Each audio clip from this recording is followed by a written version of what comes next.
So welcome to winepilot.com, and today we are doing a preview of the new Penfolds releases. And this is a pretty exciting day for a lot of Australian wine drinkers when Grange comes out, and you know, a lot of people are talking about, is this a great vintage? Is it a good vintage? And today we're going to taste through a handful of new Penfolds releases. And normally some of us would fly to South Australia, we'd taste these wines, but Penfolds, we haven't been able to do it this year. So all these wines have been sent to our homes for us to taste. And we're very lucky to be here.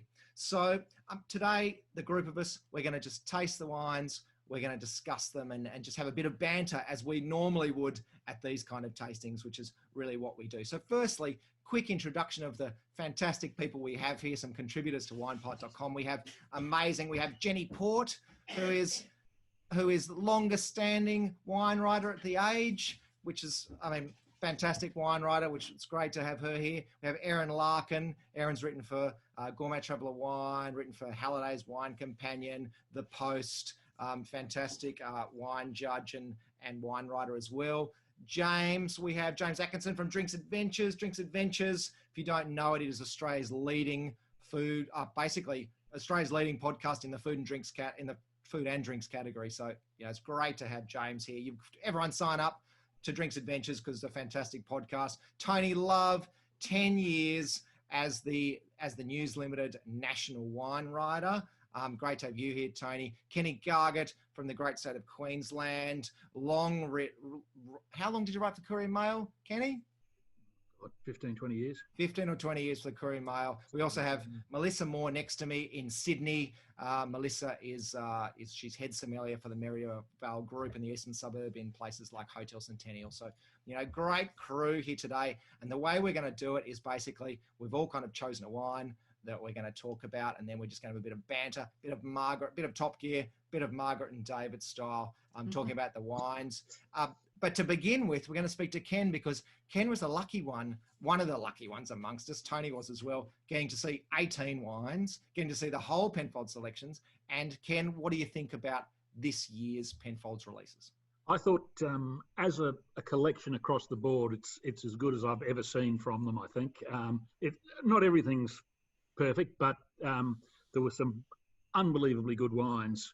I think the Grange is phenomenal. I thought it was the best McGill I've seen. I thought it was the best 311. It's a wonderful Yatana. And of course, we'll get to the special bin later on. But yeah, overall, I thought it was just a brilliant release. So some big talk there, and I'm sure there'll be plenty of discussion about that later. But we're going to start with Erin and the Bin 311 Delicious Chardonnay. We are. And Ken, I'm really pleased that you said that you thought the 311 was special, because on my page, it was one of the greatest 311s that's been released so far. So when I opened it, I just took it straight out of the fridge and poured it. I didn't decant it or let it come to temperature or anything. And I think that it suffered for that, because on day 2, it had just come together in this svelte kind of polished package. It was spicy. There was really lovely stone fruit. I was a 95 on that Chardonnay, and I just think that's a really big call, but I'm really comfortable with it. And I looked at it over a couple of days. Traditionally, the Chardonnays from this Penfolds release are the highlights of the release for me. And so to start with the 311, I knew that we were onto something pretty special for the bigger wines. I was interested to see that the 311 was posited as the baby Yatana. I don't know if you guys saw that. Yeah. Is that a new comparison? Yeah, I think they sort of tried the 389 was the baby Grange, so they thought they'd have a baby Yatana. Right, that was my leading question. I thought that there was a real polish and a finesse to this vintage that I haven't seen in previous years. And so even though it was a warmer vintage and riper and all those things, it just had this like minerality and line that I loved it. I agree. I thought it was way better than any other 311s that have ever been put out before. Any dissenting opinions?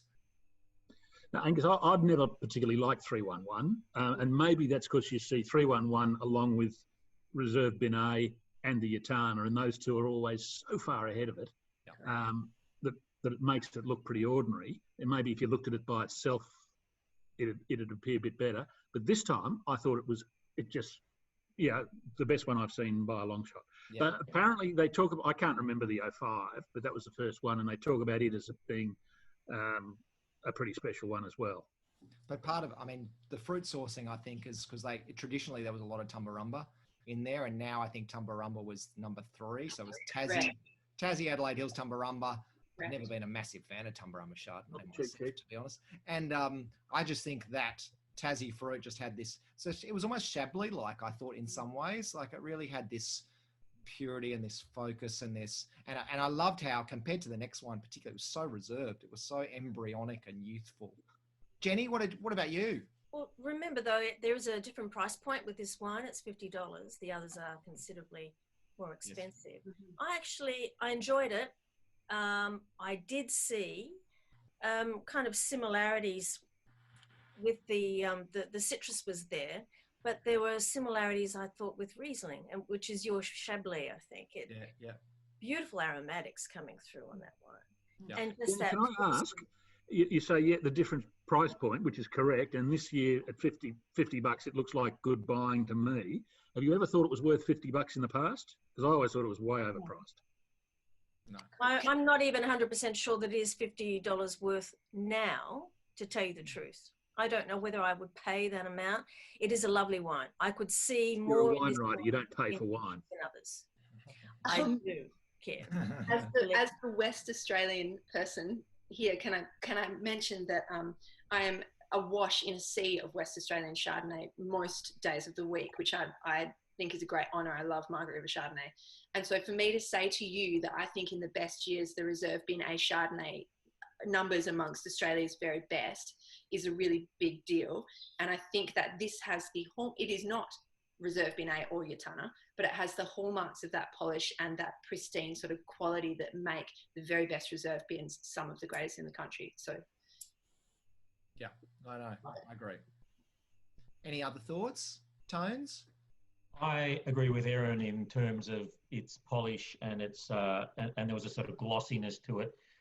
My notes immediately, this has elevated 311 into a sort of more top shelf kind of position than I've ever seen it before. I thought it was looking really great, and I was quite impressed by the whole package of that. I just thought there was a really lovely kind of zing, and the flavors were kind of twisting and turning as you were tasting it. I just thought it was a really serene, sort of smart wine, and it was a really lovely. In context, 3 Chardonnays in the group of Penfolds Chardonnays, and that was the first of the 3 in terms of value, etc. It was pretty impressive. Yeah. So talking about serene Chardonnay, James, the Bin 19A, how do you see that one? Yeah, the Bin 19A obviously being a single region Adelaide Hills Chardonnay. I mean, bridging out of that last discussion about the 311, it's sort of interesting hearing what everyone's saying, because I don't quite have the same context of having seen all the back vintages that some of the people here have. And for me, I really liked that wine. I found it a little bit lacking in generosity. And there was certainly plenty of that in the Bin 19A. On the nose, that wild ferment character straight up front, lots of that struck match. At the risk of offending Mr. Gago, it really brought to mind a particular beer style for me. I don't know if anyone's really drunk lambics before, but it's a particular style of Belgian farmhouse beer that's like open fermented with naturally occurring yeast and bacteria in oak barrels. And there's a bit of a sort of a farmhouse funk about this wine that I found really enjoyable. There's sort of some smoky notes. There's some stone fruit characters that are a bit in the background. But then when it hits the palate, it's very full, much more generously fruited than the Bin 311, which I guess is the warmer vintage coming through. And then I guess there's this really pleasurable sugary lemon meringue and nutty character that I really, really liked. There's sort of some nice lingering acidity. There's a long and persistent finish. The other variable, obviously, apart from the vintage, is there's a bit more new oak in this year's than there was last year, but I wouldn't really have picked that personally. It's drinking really well now, and some people might mark it down for that. I was having a conversation with Angus about this earlier on, but I really like this wine. I gave it 95 points. Lovely. I mean, I think it's it's like chalk and cheese, those two wines though, aren't they? One's embryonic and one's like linear and one's like, bigger and bolder and oakier. And I mean, I think both I had even points for both those wines. I thought both those wines had different characters to them. I actually like. Outrageous. What was that? That's outrageous almost. I know. Penfolds will hate me for it. But I think I found that a bit just because of the hot vintage. It was a bit heavier and a bit creamier, and I really liked it. A massive crowd pleasing Chardonnay. Like you show that to any Chardonnay, anyone who likes Chardonnay with a bit of funk, they're going to absolutely adore that wine. Jenny, how did you see it? I've got 95 points too, and I was only 93 on the 311, so that's the difference there. But well, these Victorians know what they're talking about. Yeah. I try. I will say that the one thing I got out of this one, and I've made a note about it, is it has 80% new French oak. It has been slurped up by that. Yeah. The oak I found was beautifully balanced in the end. So that was a real feature for me, that this is a big wine. It's more generous. It has a lot going for it. The number of warmer vintages, and this is the Adelaide Hills in particular. And I just thought, wow, 80% new oak. I couldn't believe that. So I agree with all the other comments, but that to me was, the minute I saw that, I thought, okay, they've done such a fabulous job there. And the wine was up for it. Yeah, and another just great example of like Penfolds, like I think someone's already said, they're doing fantastic Chardonnay. I'd like to raise a slight dissenting note here, and that I thought the wine was delicious. I thought that the oak was, as Jenny said, amazingly soaked up, and my notes were it sort of had transformed into a kind of old schoolroom, cedary, pencil casey kind of flavour component in the wine. My only problem with it, which kept my pointing at 94, was I found it was a little short, and I was quite surprised by that, given all the elements that go into making that wine. My notes are that it just felt a little short in the finish. Tony, you do realise that 90% of people watching this have no idea what a pencil case is. Well, I know, Ken, that you would. Oh yeah. Can I had the first two Chardonnays are both at 93, and I thought the Reserve Benet was a good one, really good Chardonnay, but I didn't think it was Reserve Benet, what we're used to in the past. Because I look at Reserve Benet and I look at Yattarna, the two of them, because I tend to look at those more closely than I do the other one, because they're the two premium ones. And some years I find Reserve Bin can exceed Yattarna, other years not necessarily. Yeah. Recent years, Yattarna, I think, has been a bit ahead. I had Yattarna I had 97 or something, way ahead. It's a gorgeous wine.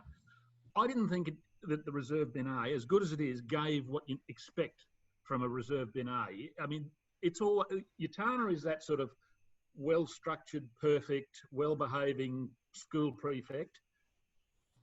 Benet is always that wild child. You get that funky feral, and I didn't get anything like what I normally get. I like the wine, and I think it's a good wine, but I don't. If someone put that in front of me and said what is it, I'd have been stunned to learn it was a Reserve Benet. It wasn't what I was expecting at all. And this year, I thought Yattarna was a mile in front. Show off. Can I ask? Sorry, Erin, you go. I was just about to ask about decanting and whether any of you decant the Chardonnays before you, like, okay, we just open them and try them, but do you end up decanting them because you like them later and see how they go, or is that just I opened at 8 o'clock last night and just had a look at it again now. So and it's been kind of had a couple of sips during the day, so it's half a bottle now. So it's had a bit, not decanting, but it's had some oxygen. Jenny? I open the way most of us, most consumers open wine. They open it, they drink it. That's how I taste, because that's how most people are approaching their wine. Now, after I've had the first taste, then I can, leave it out or even do some decanting and let some air in or whatever, but I always taste straight out the bottle first. I had them, I looked at them the night before, this is last week or so, and nothing came out of the fridge. This house is cold enough. So I just looked at them. For Brisbane. So, this house is freezing. Seriously. 19, 20, 21. I'll tell you a story later. No, Seriously, I you will don't. not No, believe it. no stories now, please. I said later. And then I looked at them again 24 hours later before I spoke with Peter, and jotted down whatever I thought changes I'd seen. Most picked up a little bit. The one that picked up the most, I thought, was the Riesling. Others, varying degrees. One or two I thought may have gone into their shell a little bit, but so I looked at them both times, if that helps. Interestingly, at the tasting at McGill with Peter last week, he now opens the wines up and pours them straight away. Even Grange, they used to double decant and do all sort of palaver with it, and now essentially they open it up, and within probably 20 to 30 minutes they're pouring them. So they choose to do, Jenny, like you do, essentially open them up and drink them straight away. My question, obviously we want to get onto the reds, but my question to you that are very familiar with the Chardonnays over time is that have you seen them kind of going the more savoury route as are most Australian Chardonnays I see? I mean, you see all these beautiful, savoury, almost with tannins, very mineral, very kind of, not austere, but definitely away from the bigger, richer styles. And do you see Penfolds Chardonnays going the same way? With the Bin A, I've seen over the last probably 5 years of releases that Kim Schroeder, the white winemaker, and his team have pared back that struck match sulphide-y kind of element in the wine. I mean, when they first came out with it, it was over the top. Sure.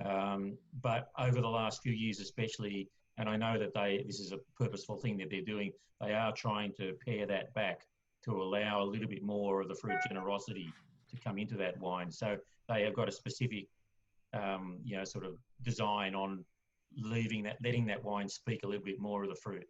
Yeah, right. I think that they're making, quite rightly, a bit of a song and dance about their fruit sourcing, the quality of their fruit, the age of their vines in many cases, that they are, and always have to a degree, let the fruit sing. And I think it's a mistake to go too far into some of those savoury elements and to play into different trends. I think consumers expect Penfolds to a large degree to be beyond trends. Yeah, absolutely. And I think because Peter's been now, there more than 3 decades, that protects it. And personally, I don't want it going that way. I have certain expectations of Penfolds. I think most consumers do. Yeah, Penfolds is not trendy. There's no doubt about that. One little thing about the Yatana that was also very clear was that was more this year, and I agree with Ken, it was unbelievably beautiful wine. But this year it was more about the texture of the wine rather than the boldness of the fruit. And that was something that is a leap that they've taken with Yatana that I just thought has elevated it into something really superior in Chardonnay territory. Yeah. Ken, did you see the same thing? Yeah, I just thought the finesse in that wine and the balance and the precision, it's just a beautiful, beautiful Australian Chardonnay. Yeah. So Penfolds obviously best known for their red wines, best known for Grange. Time to move reds. And firstly, we've got Mel talking about the Kalimna, the Bin 28 from 2018. So Kalimna for me is like, I was trying to work out whether it's like a second cousin or an uncle that you love and you don't see very often. It's a reliable name, that Kalimna. You think you know what's going to be in the bottle. Coming from restaurants, we tend to be this fairly snobbish about American oak. And with Penfolds, you're going to expect it, obviously. And I think that I'm always on high alert. But really with this, I loved it. I thought it was delicious. I thought it was like a really big, juicy explosion of fruits of the forest, oak in balance. Obviously, there's the sweetness from the American oak, but it was in balance for me. On the nose, it was the cocoa and the chocolate, all kind of savory, sweety notes. And on the palate, I thought it was super chewy, savory, fruit-driven. On initial, it was like dusty tannins, but they kind of grew on you. Yeah, I thought it was just a really delicious drink. I think if you spent $50 on that, you'd be happy. And score? Score, I think, for me, it was probably like a 93, 94 maybe. But I think that someone who buys Kalimna wants it to be like that, and they'll take it home that night and it will not disappoint. I reckon this wine's going to be a little bit controversial. Dissenters, any dissenters in there? Mr. Love, you look ready to talk. I will dissent a little bit purely in the context of drinking it next to the bin 128, Sure. which is the Coonawarra Shiraz. But I'll go back to Kalimna. 9 regions in South Australia, so it is, for me, it's just now a kind of a caricature South Australian wine, Shiraz. I don't see much in terms of regional input or regional kind of character in it, which is fair enough. It's just a South Australian blended Shiraz now.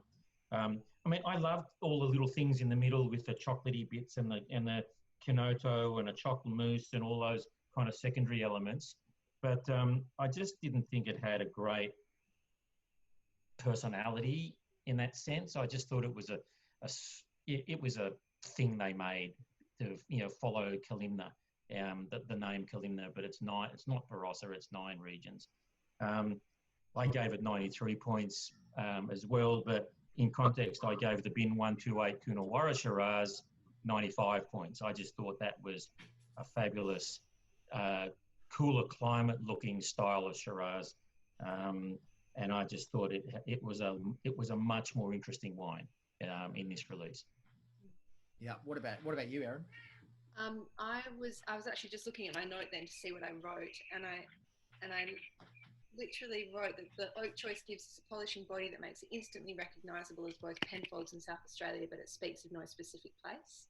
So I thought it was very well done. It was high class. It's a style, no worries, beautiful. Not my style. I felt it was a bit much, but I was still 93 on it, which is very good. I mean, it's a brilliant wine. It just wasn't in my preference. I found this wine a bit like fruity. I think it just suddenly, you just open your Chinotto, I think, kind of suddenly there's explosive blueberry fruits that was just kind of sweet. And to be honest, I was left a little disappointed by it. I only gave it 91.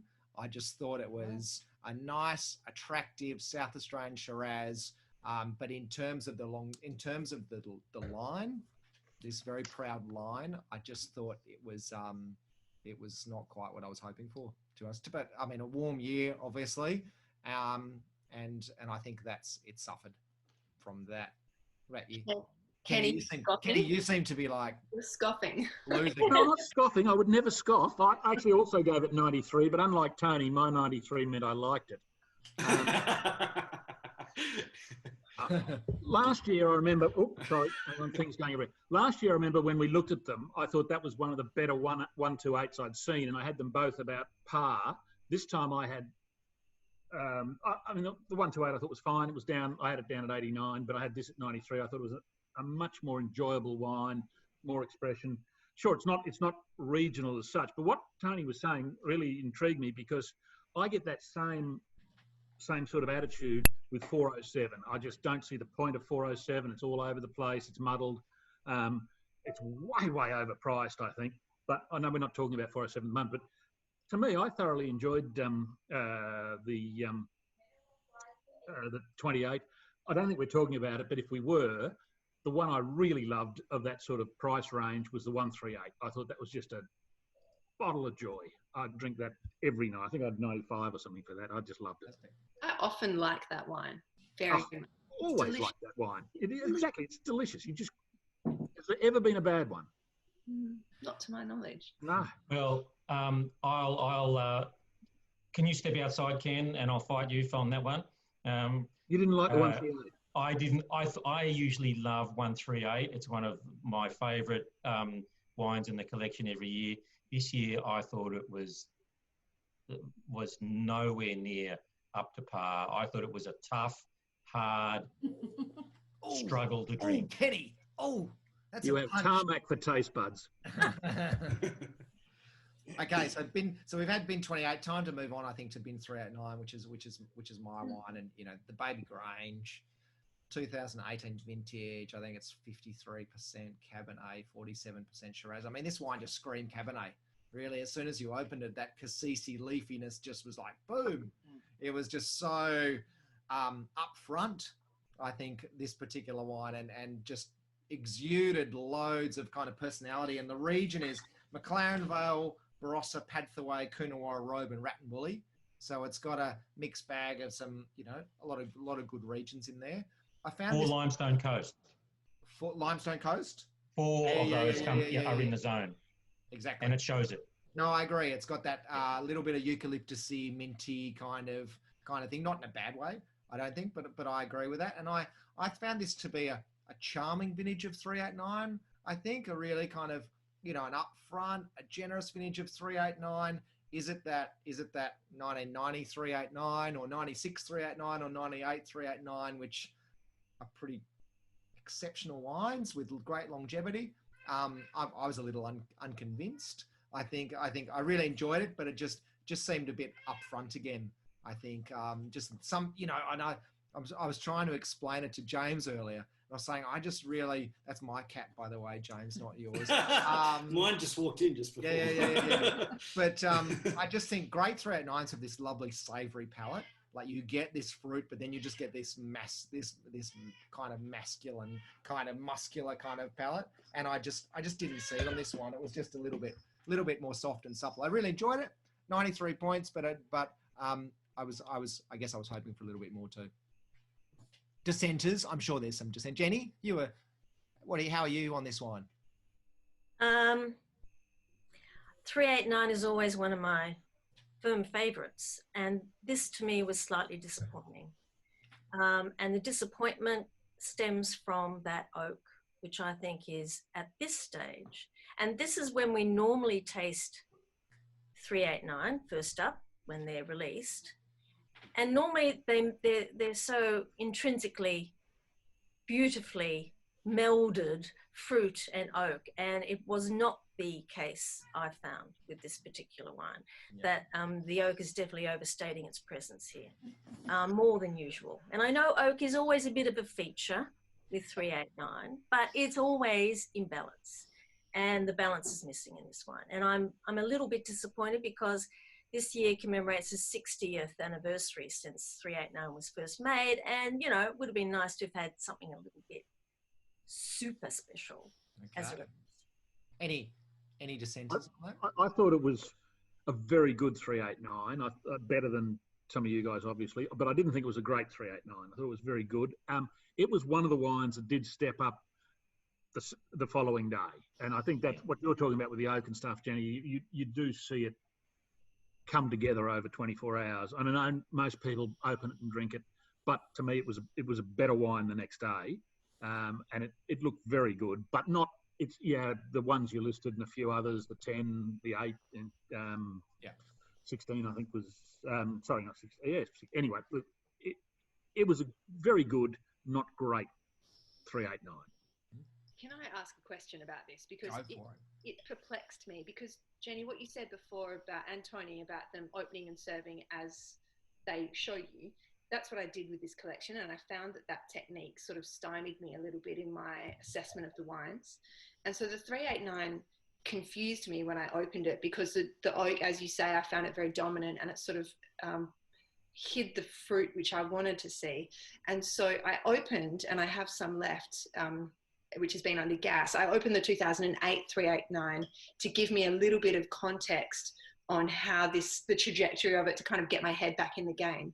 And I did wonder, because the 2008, I can tell you, is looking absolutely glorious. And if you've got any, don't open it. But I did wonder about the state of this 389 when I put it up next to the 2008, because there was such majesty and grace in the 2008. And I found that the 18 just came to me in layers of like oak and then fruit, and then, it just wasn't cohesive. We see normally 389, a really good 389, when it's released, the first glass, it is seamless. Yep. Okay, it is beauty. Yep. And this wasn't necessarily seamless. It was sticking up, and you don't normally get that with a 389. I get your point about the age. Yes, it always ages beautifully generally. But that's the big tick And it's the same with Grange for me. You're tasting it way too young, yes, but it's a really good example is always beautifully balanced. Yeah, and I find the acid a bit jaggy on this wine, and you're exactly right. The balance of everything coming together, generally they are seamless, and there's this lovely kind of majestic structure underlying that lovely fruit. And it's there from the start, isn't it? I mean, that to me, Erin, is the difference. Yeah. Okay. So now time to talk about the big dogs. Saint Henri, and I know Tony is going to just. We should sit back and listen to the pros of Tony on this particular wine, because I think it's going to be something special. I think. Well, thank you for that introduction. I just wanted to respond to something that Erin said on that last one. The 2008 389. It's so glorious. Don't open it. I love that. That's just such an ironic concept. Of, I've got a glass, but don't you open one. Well, I can tell you, I'm saving you from opening yours. It needs has more time in it. So the Saint Henri 217. So interestingly, most of the reds in the package in the collection are 18s, apart from the Grange, obviously. But this is a 217, so it is a cooler, wetter vintage in South Australia. 4 districts, Barossa Valley, McLaren Vale, Eden Valley, which speaks a little bit about the style of fruit they want, but intriguingly, Port Lincoln. Now, Port Lincoln, of course, is one of the great regions of Australian winemaking that we all know and love. And I have no idea and where that fruit has come from there. It's probably one of the vineyards up on the hill above the township. So I'm just going to read my initial notes from the tasting, which is basically, okay, wow. To see this wine without any of the oakiness of its siblings is to truly see this wine. And I think in context of what we were talking about of the 389, I think that kind of sums up in a way what Saint Henri is generally, but especially I think this vintage. I just thought there was some beautiful dark, deep fruits, sort of rich plum and blackberry kind of fruits in it, but it also had that kind of roasted nut and coffee kind of element in the background. None of that kind of vanilla-y, creamy, biscuity stuff that you get out of American Oak New or that sort of thing. So for me, the balance and the structure of this wine, it was an immediately delicious kind of drink. I just thought that the fruit swelled and then dwelled on the palate. It just rose and stayed up there as you drank it. James and I talked about exactly that same thing today of that wine. You put it in your mouth and it just sat there. It just didn't, nothing, whatever you did, it just sat there and lingered. And it seemed to, like a good Pinot, it seemed to even grow with time. Yeah, I just thought, again, it was the classic power and grace kind of number. I just thought it was a really special Shiraz, and it's revered for all the right reasons. And I think this particular vintage really is a great vintage to look at it. And my other note, which I thought, which I wrote, was I think a wine like this, within the context of all the other heavily oaked Penfolds reds, a wine like this is an increasingly relevant wine in the marketplace because it doesn't have that huge hit of oak and cedar and all the rest of it. It is a wine purely about fruit, and I just, to me, it was one of the highlights of the tasting at McGill, and I've gone all out on it, and I've gone 98 points. Yay! Wow.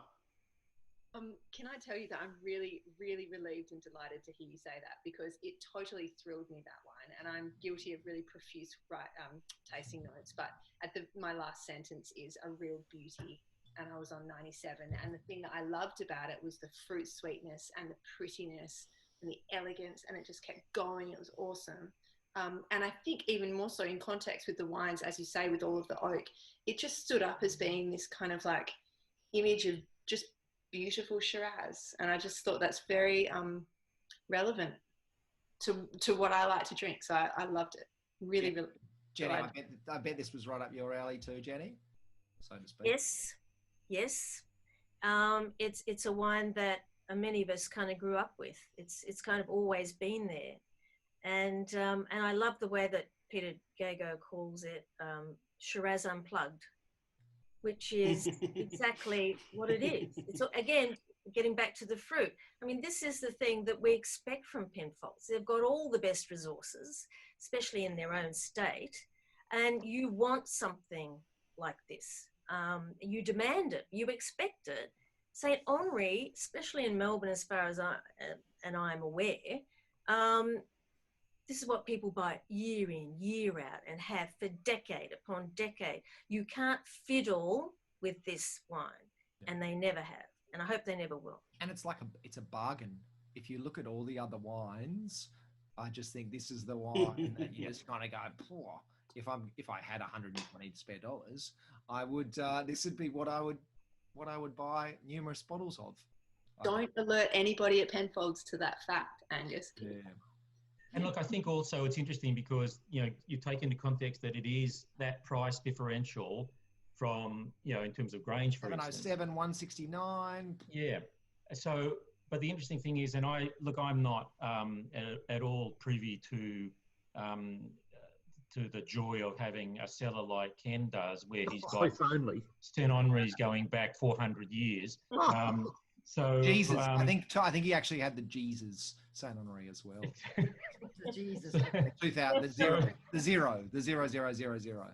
So, but I mean, all the stories about St. Henri, and Jenny, you may be able to sort of enlighten us on this, is that they age immaculately as well. So, so if you look at that price, you look at what it offers in an immediate drinking sense, and then you look at its pedigree in terms of cellaring.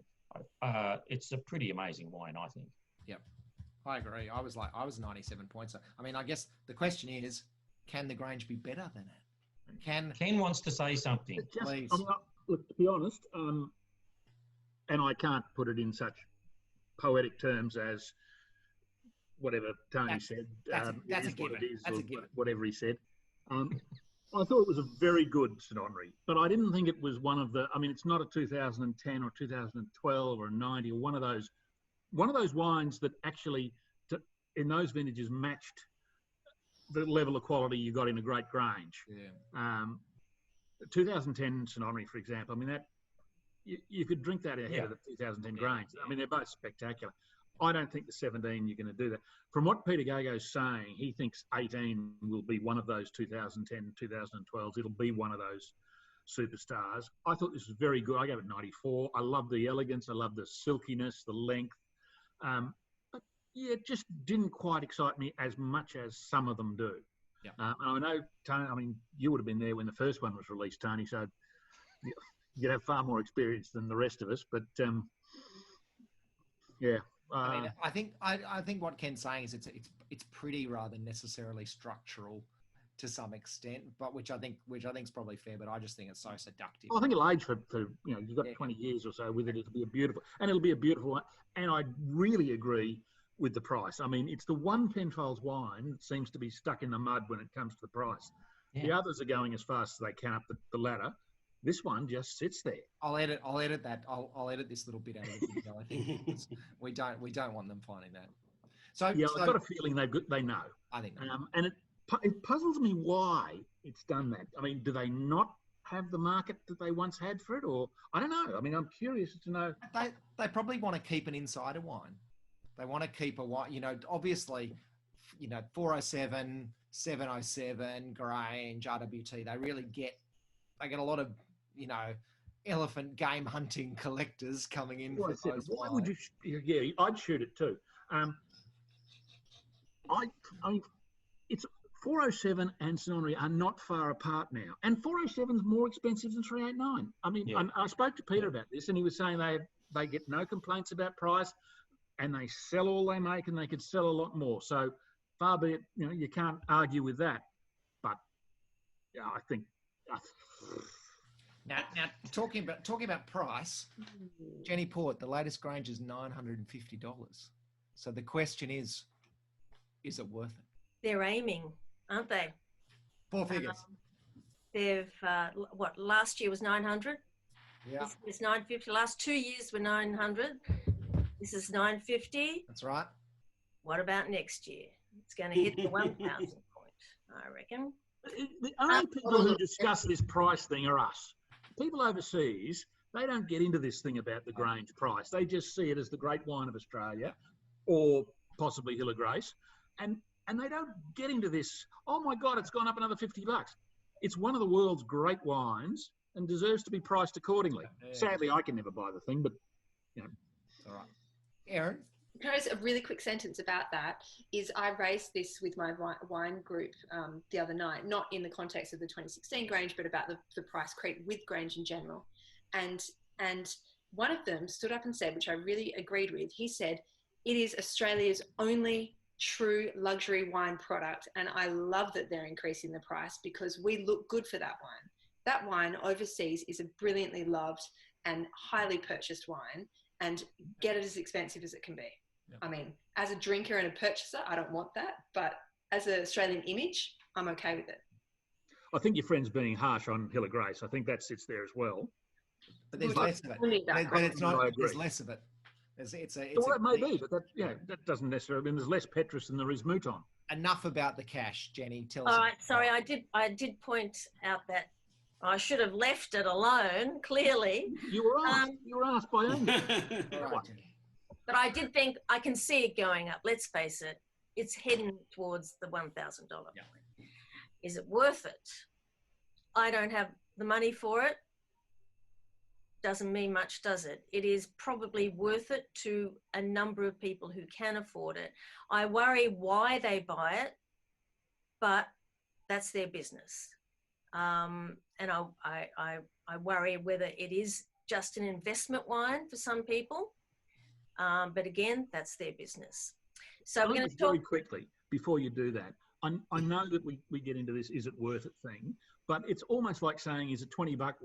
I mean, I can remember I was doing the Courier Mail at one stage and I'd done these $10 wine or $15 wines or something. And this, one of my friends, my mother's friends was over visiting her and I happened to be there. And she said, oh, I just wish you'd write about some value, you know, the $7 or $8 wines that we like to drink.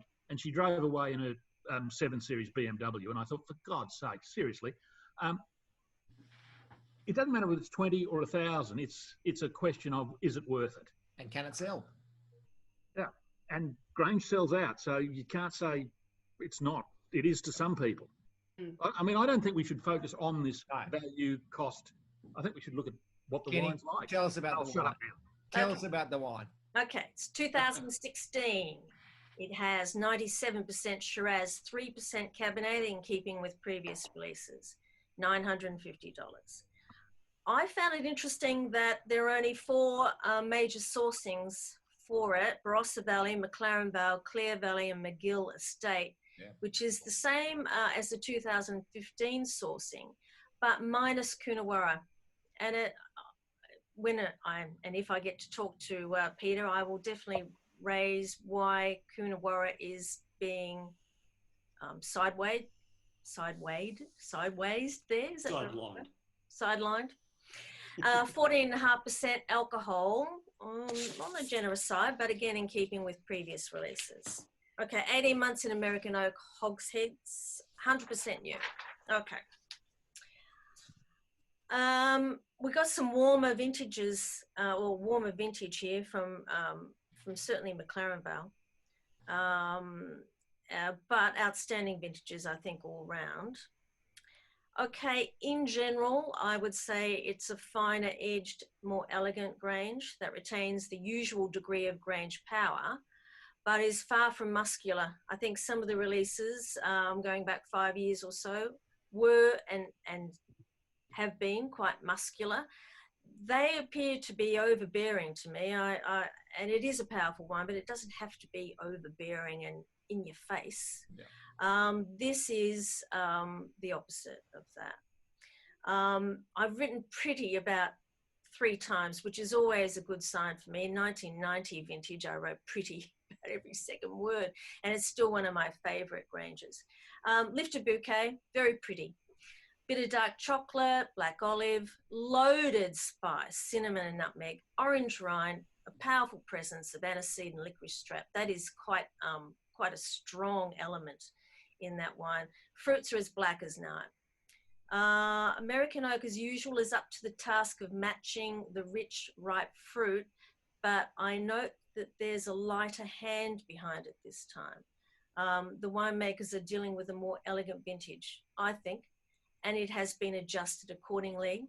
18 months in new American oak hogsheads rather than 20 plus, because in some previous vintages we've seen, you know, a pretty substantial level of time in new oak. Beautifully balanced all round. Palate has that lightly smoked meat, which I always kind of like, that charcuterie. Spice plays a huge role, I think, here, together with those ripe black fruits. A touch of thyme, bit of bay leaf. Tannins are fine and unforced, and I was reading Peter Gago's comments. He describes them as solid and malleable. I don't know whether I'd call them solid tannins, but he's the winemaker, chief winemaker. And chief poet as well, I believe. He's the way Penfolds more poet. poetic than me, I admit. Yeah. It is intrinsically, essentially Grange with a lilting South Australian beauty. I mean, we talk about Grange all the time as Australian, but it's always South Australian. And I think from that point of view, you've got some really older vines coming into play here, some warmer areas in that particular vintage. But still the Barossa Valley and the Clare Valley in particular, I think, have a big role to play in this wine. 98 points. Boom. Delicious. 98 points from me. Erin? 98 points. I loved it. When you talked, on the first day, I thought the oak was quite present, and the fruit power is indisputable sort of thing, but I really found that the oak dominated both the nose and the palate. But on the second and third day, I just found that the true nature of it was totally revealed. The oak had sunk into the fruit. It was really like the Rolls Royce had kind of swung around to pick us up again. It was really svelte and complex. It was everything that I wanted. A really kind of imposing fruit profile, mulberry, raspberry, blackberry. It was just everything. I mean, whether or not you like it or whether or not you like that style is completely irrelevant, because you absolutely have to agree that the quality of that wine is just top notch. It was beautiful. Kenny is just I agree with all of this, except I just don't. I mean, to me, if you don't give that wine 100 points, what the hell do you give 100 points to? If you don't give that wine 100 points, you have less heart and soul than the White House. It is absolutely just, I think it's the best young Grange I can remember seeing for decades. It's wow. Brilliant wine. Oh. Heathens if you don't give it. Tough Tony? Ken, our South Australian local expert. Yeah. Now, Ken, far be it for me to agree with you. To agree with you. Oh, really?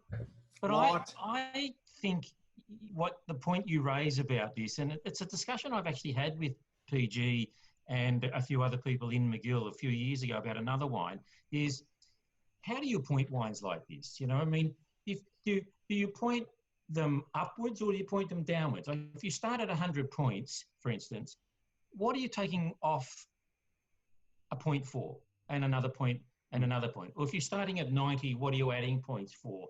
And it was a really interesting discussion. I have given it 99 points, and it's probably because one always feels like 100 means perfect, and I don't know what perfect is.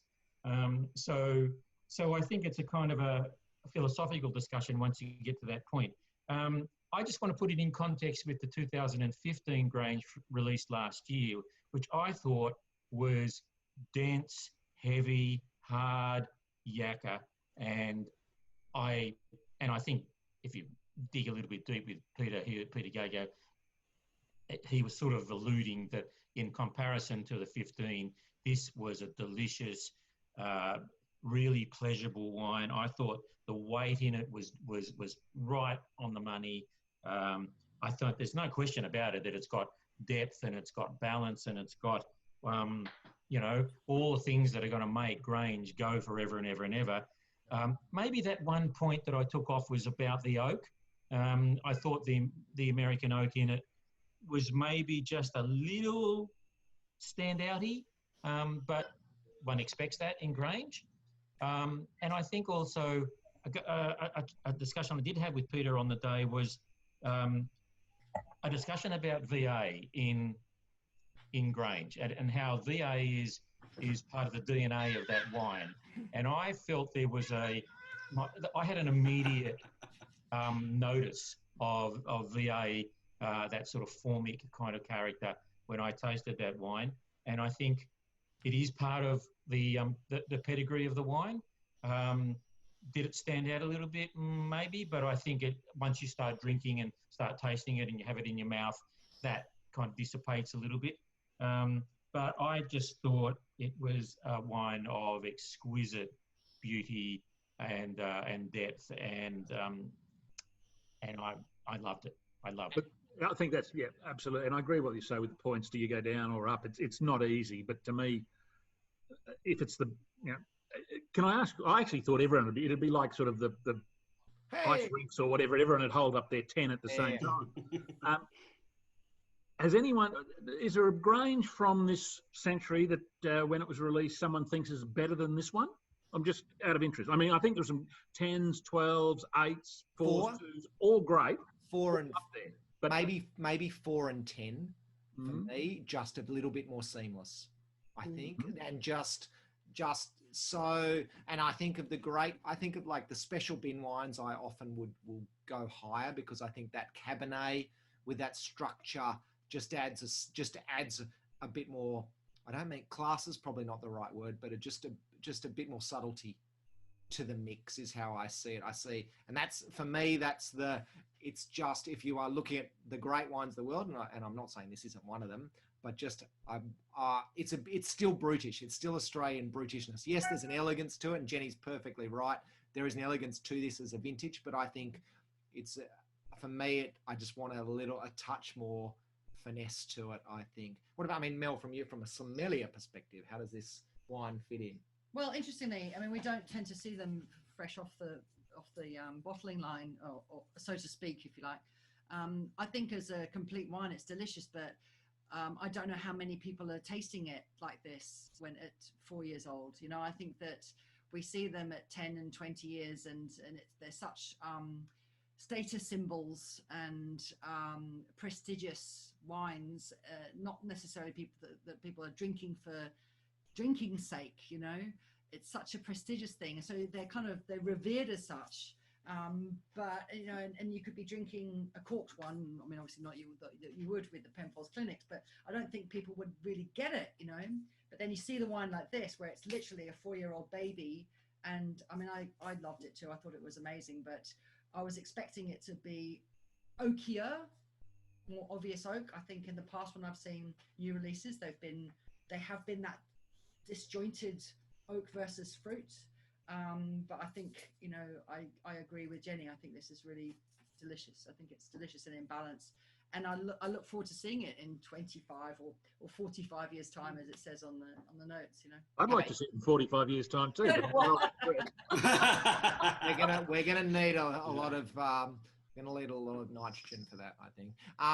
Sorry, Angus, very quickly. Tony mentioned the 15. I'm not sure whether you're aware or not, but the Rob Report recently declared the 15 Grange as the greatest wine of the year worldwide, which is not a bad accolade, given that they look at the pointy end fairly closely. I think this is better. I agree with Tony. I think this is a better wine. I like the 15, but this has just got more of everything in place. Just wonderful. How about you, James? Oh, look, I thought it was an absolutely stunning wine. Every time I came back to it and nosed it again, it just had more to offer. There were just layers and layers and layers of complexity going on. Just so much happening there. I gave it 97. Jenny, I was interested to ask you, with your comment earlier on. Well, Ken, I'm seeing your facial expression there. I haven't had the benefit of tasting. I haven't had the benefit of tasting every Grange since 1920. James, no one takes any notice of those facial expressions. No, but Jenny, I was just interested to ask you. You made the comment earlier that you really make a point of tasting the wines as the consumer will, and tasting them straight out of the bottle. How many consumers do you think are tasting Grange straight out of the bottle. I mean, I would argue that someone that's spending that kind of coin is going to be decanting, or is going to be at least a little bit aware of trying to get some oxygen into their wine before they judge it. I'm not saying all consumers, clearly. It's interesting that you noted that Peter Gago has moved towards that area of kind of opening straight away rather than the 2 hours or more of letting it breathe. I think it's a good practice. Generally, that is how people drink their wine. They order it, they drink it, they buy it, they drink it. Well, I should say it also allows for those who want to decant it, and many will decant it, and I did decant it, or I will, when I finish tasting. It's been open now just in the bottle for a couple of hours. And I did that with the other wines too, but I have to approach it the way the people that I write for generally approach it. Even Grange. Yeah, I also want to know what it tastes like straight out of the bottle. And I want to know, it's the same policy with food. I always have the wine without food to start, always. And then I'll have food. I have to know the intrinsic quality of the wine as it is without all of those accompaniments and changes. And I agree with that. I mean, I don't touch food when I'm doing this. And you're 100% right. And I mean, particularly things like the Chardonnays, they'll be drunk within minutes of being opened. I'm not sure about Grange. I think James is right on Grange. That one, for example, and maybe 707 and the McGill and so forth, people will be a little more careful than that. But most of the wines, I mean, even 389s and all of those, people will be opening them and drinking them exactly as you say. But I guess if you want to be consistent, if you want to be consistent and basically make sure you're judging everything by the same standard, the only way to do that is probably to judge them the second they come out, like Jenny is. Otherwise, how do you know what wine you're actually looking at? I don't know. Well, that's what I looked at them when I opened them and looked at them, and then I looked at them again the next day, and I'd given the Grange 100 points when I opened it and looked at it. And then the next day I thought, well, hell, this is better. What do I do now? 101, go 101. Yeah, it is. That's the problem, and seriously. And that's exactly what you're talking about with the points going up, going down. When I opened it and tried it, I thought, this is a 100-point wine for me. And the next day I thought, this is even better. Now, you go, Aaron. No. How many Granges have you given 100 points to off the bat? Just straight up. Oh, God. I mean, I'd not that many. I mean... 15, 14, 13, 12. No, I mean, 12, 10, I suspect. I'd have to check, but I suspect 8, 10, 12 would be close. We're talking 5 or less in the history. I honestly can't remember. I mean, yeah. Now, talking about exceptional wine, now, Ken and Tony, did you get the G4 as well? I tasted the G4 in McGill last week, yeah. There we go. So Ken got sent a bottle of G4 at home. So, Peter Gago's clearly off all our Christmas card lists, except for... the benefits of age. Except for Ken and Tony. Well, maybe. Okay, fair enough. It could be a last vintage, let's be honest. So... I think Jenny's got more to worry about living in Victoria. Now, we don't talk about that. So, tell us, Ken, tell us about G4. Because a lot of people don't. A lot of people would have no idea what it was. I've got to say, I was a bit surprised when all of the stuff arrived. It came in all these cartons and stuff. In a container. Pretty close. Poor old courier was running back and forth up and down the hill. And he brought in this thing, and I thought, why have they sent a Magnum? I don't need a Magnum to taste it. It was like the Russian doll. You just keep opening. They had so many layers of protection. It ends up in this beautiful wooden box, everyone numbered. Anyway, this thing comes out. It's as heavy. It is one of the heaviest wine bottles I've seen. The punt, you can see the punt goes right up in there. G4. Basically, a few years ago, some may remember they released G3. And they didn't tell us a lot about G3. It was 3 vintages of Grange. I think it was the 8, 12 and 14? Yeah, something like that. Not 4. It was, this is the 16. It was 8, 12 and 14, I think. And so G3, Grange 3, a blend of 3. It's non-vintage, obviously, because of that. They wouldn't tell us percentages, but they would say every vintage contributes a significant quantity in the sense that everyone's at least 10%. I thought that was a very good wine. I mean, I forget which Grange it came out with, but I remember I preferred the Grange. Yeah. I thought it was a good wine, but not, and it was $3,000. I agree. So there were only 1,200 bottles. Anyway, this time what was interesting was Pete was saying it's the second wine in the trilogy. They didn't tell us that the first time, but so they're doing a trilogy. Next year, they intended to release G5. Whether that happens because of the virus, who knows?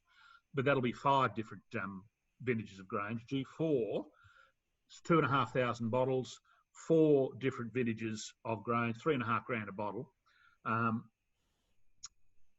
2, 4, 8, and 16. Again, at least 10% of each. So the 16 is obviously out of barrel. The others are bottles that are tipped in.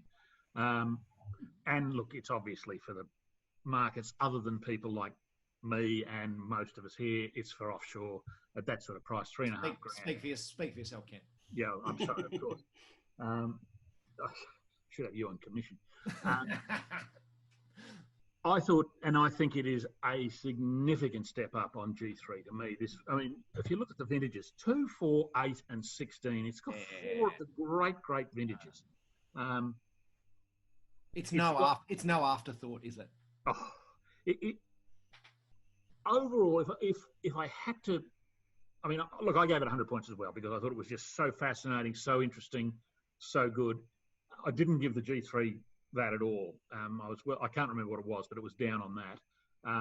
Probably I would have, if you had to put fractions after that, I would have had the 16 Grange purely as a wine, you know, the proverbial bee's appendage ahead of it. But this one, what it's got is, because of those older vintages, you get that almost an extra layer of complexity. You've got some maturity almost in it as well, although it's still as fresh as you can imagine because of that 16.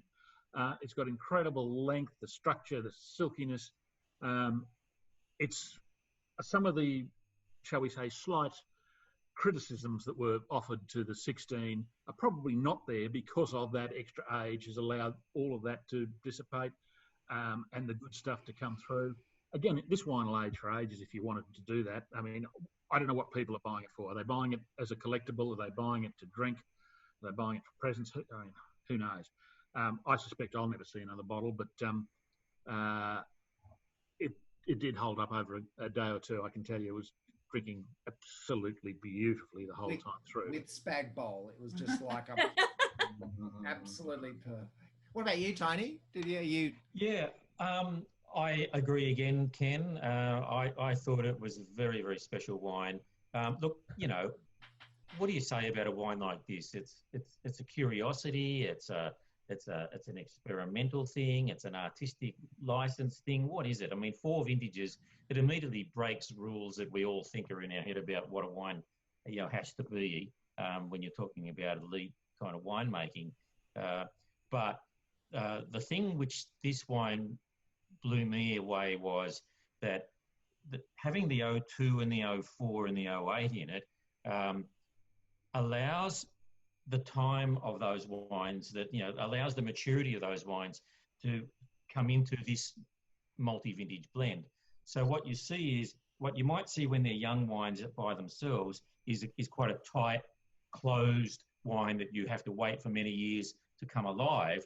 Well, now we see this wine that has all those in it, and the fruit has lifted and come alive over the time that these have been in the bottles. One thing interesting to point out, this is blended from the bottles. This hasn't been 2002, 4 and 8 that have been sitting somewhere in a tank under gas or anything for 15, 20 years or whatever it is. These are bottles that they've, you know, opened and put into the blend. So, Ken. No, sorry. What I was going to say, I think Aaron appreciates some of this. You think of Krug and Bollinger. Bollinger in the sense that you've got the bottles going in as though they're reserve champagnes to go in. And you've got these, it's like using an awful lot of reserve material in an incredibly complex champagne. And you've got the foundation, the base vintage, if you like, is the 16, and then you're using these others as well. And I mean, I know Peter is very close to the guys at, well, aside from his own Tino champagne, he's close to the guys at Krug. And you can see, even though it's obviously nothing like a champagne, it's got that relationship. What you said about it being breaking all the rules, you're not expecting it. It has been. You look at Vegas, Sicilia do Unico. Chapudia used to do their Le Pavillon as a non-vintage, but when I think it's Michel, when he came along, he hated that, and so he stopped it. But the old ones I saw, I thought were just fantastic old wines. Look, I think I agree. I mean, for those who are highly built into the wine culture, and we do know that these multi-vintages do occur. But this is obviously a show, a show highlight. It's a showstopper. If you're into baking shows, you'd say, bring out your showstopper. Well, this is it. When I was tasting it with Peter in McGill, I talked to him about that element of that thing about the fruit coming alive, and he described it as the fruit has been liberated out of those bottles. Somehow it's been trapped in the bottles, and in this particular blend, it has been liberated. He also says it's a very counterintuitive style of wine because of exactly that reason. I just thought it was a very approachable drink. You kind of have no idea what to expect when you drink something like this, but I thought it was incredibly delicious. I thought it was a much better wine than the G3, like you can. I was like, for G3, it was what it was, but this has got something at a much more elevated level of beautiful winemaking in it. I just wanted to say also, I thought it was really fleshy and delicious and pretty and all those things. One thing I wanted to say also in my notes, I'll just read them out, is one thing I wrote, I don't think there's any need to point this wine. I just don't understand how you would point this wine, but at 100, sure. I don't have a problem with it because it is actually a really delicious wine. I just hope that those bidding for it on the global market, I just hope they actually open the bugger and drink it because it is so beautiful to drink. And they just don't simply have a bottle on their shelf to brag about it or to, show it off, because it's simply a really delicious wine, and I really hope people get to see it and drink it and taste it, because it is something really special, and that's all I've got to say about it. I think that's a bit of a teaser for everybody to go out and buy a bottle, buy one at Penfolds.com. 2,500 bottles, so double the volume of the G3, and an extra $500 on the price range. It doesn't matter at that level. Did Peter tell you much about what they're thinking with G5? No, it's. I think it is definitely. It's interesting.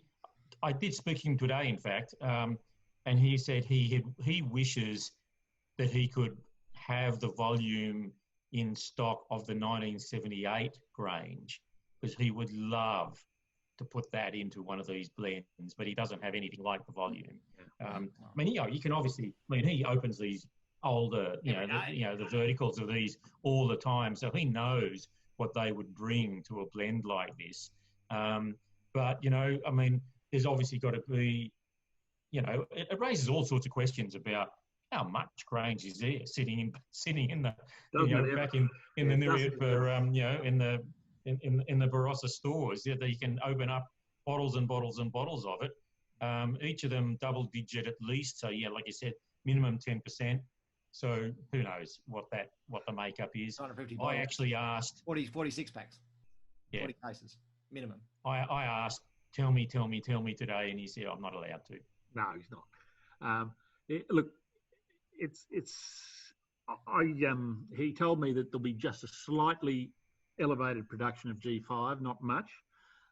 Beyond that, of course, he wasn't saying anything. And I said, well, if I'm allowed to sort of speculate, I would speculate 2018, given that it's such a great vintage for Penfolds, will be the base. Now, he didn't confirm or deny, but I'm still guessing that. The other thing I'd speculate is he loves 10. We all know he loves 10. We haven't seen that used yet. What do you reckon the chances are that appears? We will But, see. yeah. Wow. Be the oldest one, yeah, possibly. Who knows? Who knows? I mean, I got no idea. Well, I think that's a fantastic preview you've all provided to the wines, to the Penfolds release wines, which come out obviously 23rd of July. So I just want to thank you all for being here. Thank you all for giving up your time. Jenny Port in Melbourne, Aaron in Perth, James about 5 minutes this way in Marrickville, Tony at the mouth of the Murray, Kenny in Vegas, Brisbane, Vegas, and Melissa next to me in the inner west of Sydney. Thank you all very much for coming. Kenny, as always, has the last word. No, I don't want the last, but I'm just going to duck you because we get these cheat sheets and stuff, and they give some fairly flowery descriptions at time, but they've never, ever topped. I think this is the perfect way to finish, Kenny. The Take it away. 389. I'm sure you've all read it. Take it away, Kenny. This was apparently overheard. Petrichor aromas graduating to silkworm-eaten mulberry leaf.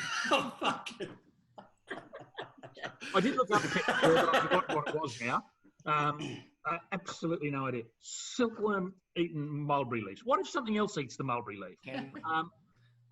That is priceless. Peter Gago, poet in residence at Penfolds. Thank you very much. Thank you, Angus. Thank you. Good night. Thanks, everybody. Thanks, Angus. See ya. All the best.